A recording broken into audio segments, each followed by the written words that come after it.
Okay, we are going to make a greeting card today. I've already uploaded the photo that I downloaded from Adobe Learn. You would have that photo in your Schoology account.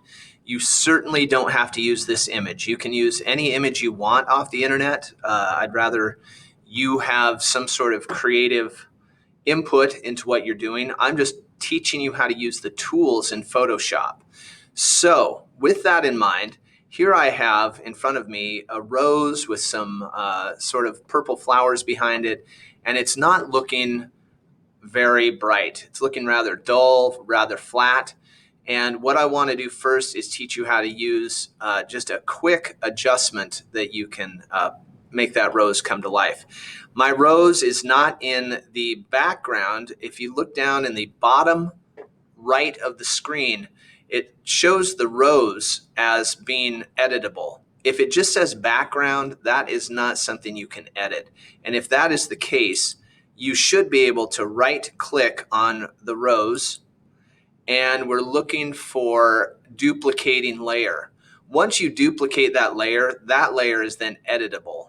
And in fact, what is going on here is the secret to all of this is layers. So we're going to learn how to use layers today. We're going to learn how to use the scrubby zoom. We're going to learn how to use the polygonal lasso. We're going to learn how to use the rectangle marquee tool and the paintbrush and some text. And that should get us a greeting card mock-up. So with that in mind, I'm going to move forward here. I'm going to go rather quickly because this is something you can play again and again, and that way anything you miss, you're going to be able to pick up when you get that video. So the first thing I'm going to do is show you how to make this rose just a little brighter. I'm going to go up to my adjustments menu, and in my adjustments menu, there's a brightness contrast. That's an easy way to quickly get yourself something that looks a little better. So you'll notice as I pull up my brightness, things start to look better already. And that rose is a pink rose with an outside that is white. I kind of like the dark background there to offset that white rose. So I have to be careful with the way I pull in my contrast.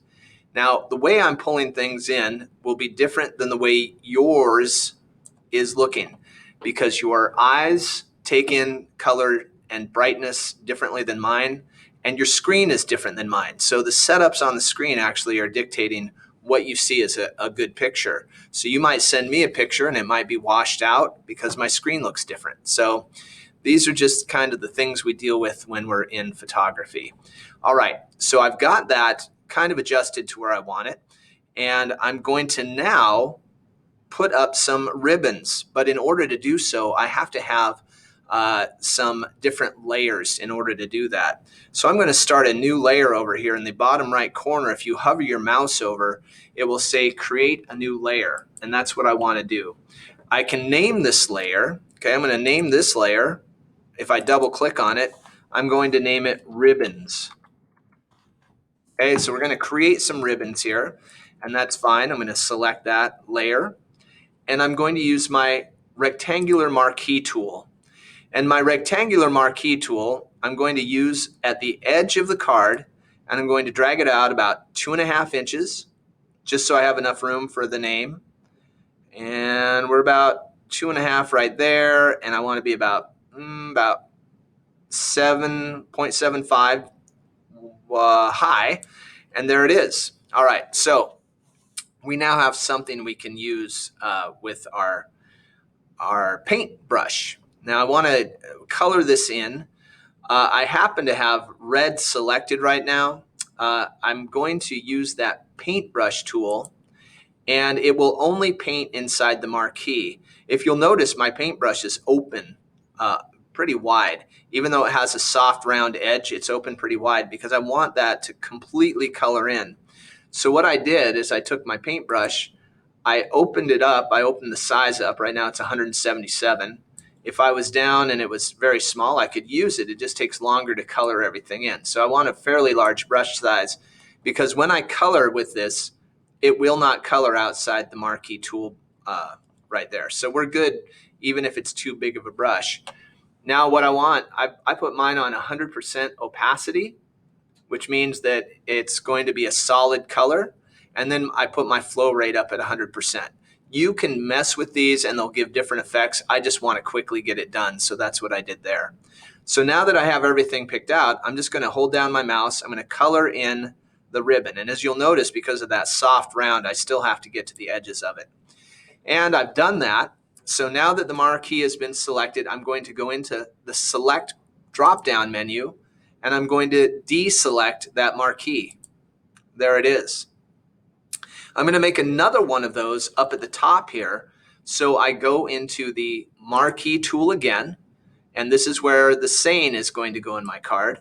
I'm going to drag that out to somewhere where I like it. Maybe something like that. I don't know. It's not perfect. I'm just experimenting here. I open that up. It is editable. As you can see, I have a moving dotted line here. And I can now, once again, use my brush tool and I'll brush everything in the same color. There's that color right there. I will repeat that, select drop-down menu and deselect the marquee tool. The next thing I've got going on, and I'm going to right click right now because in my default menu, this shows as a lasso menu. So I don't want the lasso as it is. I want to right click on that lasso and bring up the polygonal lasso. And I've got that now selected. So I need to make 2 triangles to make this into a ribbon. Actually, I'll make 1 triangle here and I might leave that as a rectangle. So I'm just going to come down here and I want to zoom in just a little bit. So I'm going to click on my zoom, or you can hit Z on your keyboard. That also will bring in zoom. And you'll notice up at the top, scrubby zoom is checked. If it's not checked, feel free to check that. It's an easy way to zoom in on something. And if I use my scrubby zoom, I can come in, click on the picture, and it will zoom up, especially if I drag right or left. It'll zoom up if I drag to the right and down if I drag to the left. And this is plenty of zoom for what I need. So I'm going to now go back into my polygonal tool and I'm going to make a small triangle here. So I want to start just outside the rectangle, if I can do that, because I don't want to leave any of that rectangle showing. And I click. I don't hold down my mouse button, I just click. And when I do that, I will get the start of a line, and there it is. Now, I want that line to be straight up and down. So the way to do that is to hold down the Shift key. If I hold down Shift, this line will only go to a 45 degree, a vertical, or a horizontal. So I'm going to hold that down and come down to the bottom of the triangle and click again. Now I can let up on Shift because I don't want a 45. And I just attempt to find somewhere in the middle of this rectangle, height-wise. And I click, and once again, I'm going to close this off now, and you'll see the triangle start to transform. As that dotted line goes around, what that means is that triangle is now editable. So I want to make that area of that rectangle disappear. It's very easy to do that. All I have to do is hit the delete on my keyboard, which is in the upper right area under Insert. So when I hit that, you can see that that has now disappeared, and now I have much more of a ribbon look to my marquee. I want to take and deselect that triangle. So I'm going to go up to Select, Deselect, and now I have that ribbon. To fully show what I'm doing, I want to go back out and zoom out again. So I'm going to zoom out on this picture, and now I'm ready for text. So what I'm going to do now is make a new layer. I'm going to add a layer, and I'm going to call that layer, I'm going to double click on there just to keep track as we make more and more layers. It's good to understand what they're doing just by labeling them. So I'll put text in this one, and that's good to go. I'll click on that selection again, and now I'm ready for text.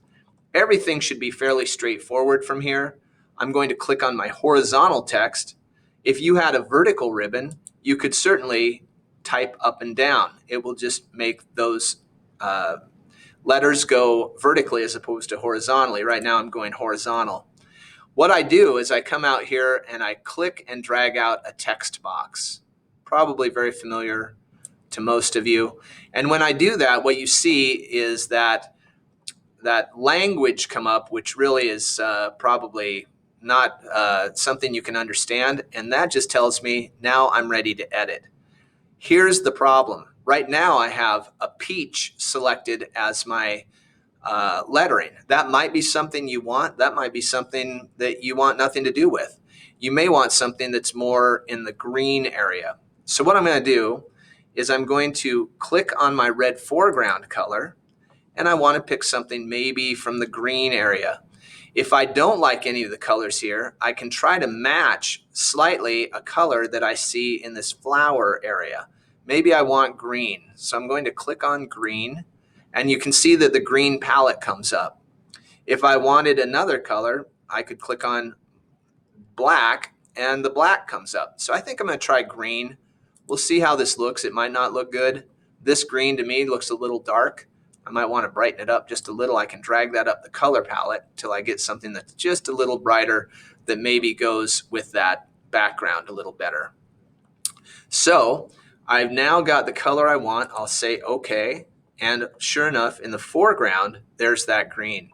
So I'm going to finish my card with some silly text. You can make your card silly. You can make it real, whatever you want.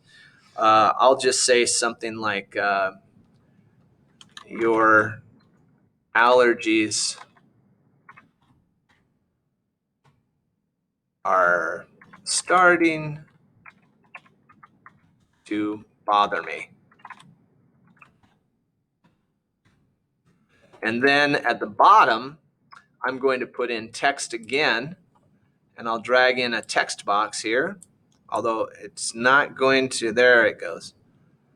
So now there's another text box, and I can put in my brother's name. So once you get that set, you've essentially got a greeting card. You can play with where these words are sitting.